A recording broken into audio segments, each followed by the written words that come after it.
नूपुर शर्मा।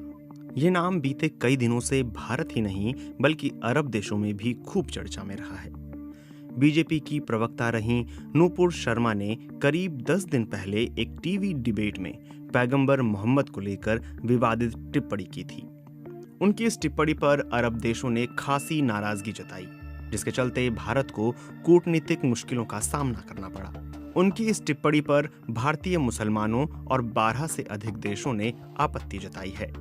इसके बाद बीजेपी ने नूपुर शर्मा को पार्टी से निलंबित कर दिया। बीजेपी ने एक बयान जारी करते हुए कहा कि पार्टी ऐसी किसी भी विचारधारा के बिल्कुल खिलाफ है जो किसी संप्रदाय या धर्म का अपमान करती है। साथ ही बीजेपी ने लिखा कि वह सभी धर्मों का आदर करती है और किसी भी धार्मिक महापुरुष के किसी अपमान की पुरजोर निंदा करती है। नूपुर शर्मा की टिप्पणी से नाराज इस्लामिक देशों की नाराजगी कम करने के लिए भारतीय कूटनीतिज्ञों ने कहा कि ये बयान भारत सरकार की विचारधारा को प्रदर्शित नहीं करते और ये कुछ फ्रिंज एलिमेंट्स यानी शरारती तत्वों की विचारधारा है। हालांकि कई लोगों का कहना है कि नूपुर शर्मा बीजेपी का फ्रिंज एलिमेंट नहीं है। तो आइए जानते हैं आखिर कौन है नूपुर शर्मा। बीजेपी से निलंबित किए जाने से पहले तक 37 साल की वकील रहीं नूपुर शर्मा आधिकारिक तौर पर बीजेपी की प्रवक्ता थीं। नूपुर शर्मा ने दिल्ली यूनिवर्सिटी के कानून विभाग से पढ़ाई की है। उन्होंने अपने राजनीतिक करियर की शुरुआत साल 2008 में उस वक्त की जब वो अखिल भारतीय विद्यार्थी परिषद यानी ABVP की उम्मीदवार के तौर पर दिल्ली यूनिवर्सिटी छात्र संघ की अध्यक्ष चुनी गईं। ABVP राष्ट्रीय स्वयंसेवक संघ की छात्र शाखा है। लंदन स्कूल ऑफ इकोनॉमिक्स के इंटरनेशनल बिजनेस लॉ में मास्टर्स करने के बाद वो भारत लौटी, जिसके बाद साल 2011 में उनके राजनीतिक करियर का ग्राफ तेजी से आगे बढ़ने लगा। नूपुर शर्मा ने साल 2013 में दिल्ली विधानसभा चुनावों में बीजेपी की मीडिया कमेटी में अपनी जगह बनाई।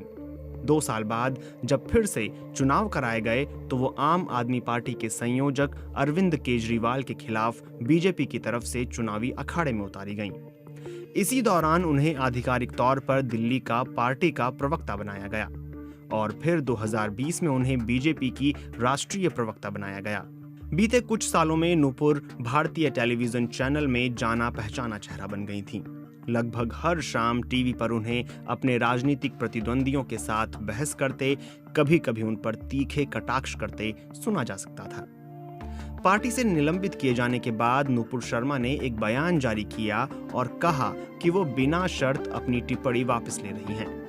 हालांकि उन्होंने अपनी टिप्पणी को सही ठहराते हुए यह दावा भी किया कि मेरे सामने बार-बार इस प्रकार से हमारे महादेव शिव जी के अपमान को मैं बर्दाश्त नहीं कर पाई और मैंने रोष में आकर कुछ बातें कह दी।